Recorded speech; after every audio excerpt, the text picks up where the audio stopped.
नमस्कार, लोकसंदेश न्यूज चॅनलमध्ये आपलं स्वागत आहे. पाहूयात आजची विशेष बातमी.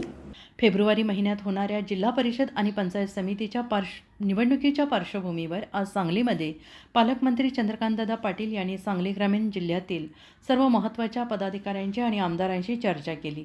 जिल्हा परिषद निवडणुकीमध्ये उमेदवार निवड तसेच घटक पक्षांच्या बरोबरीच्या युतीबाबत यामध्ये विचारविनिमय करण्यात आला. यावेळी आमदार सुरेशभाऊ खाडे, आमदार गोपीचंद पडळकर, आमदार सत्यजित देशमुख, संघटन मंत्री मकरंद देशपांडे, ग्रामीण जिल्हाध्यक्ष सम्राट महाडिक, दीपक बाबा शिंदे, पृथ्वीराज बाबा देशमुख, समित दादा कदम, वैभव पाटील, चिमण डांगे, शेखर इनामदार, राजाराम गरुड, डॉक्टर आरळी यांच्यासह महत्त्वाचे पदाधिकारी आणि कार्यकर्ते उपस्थित होते.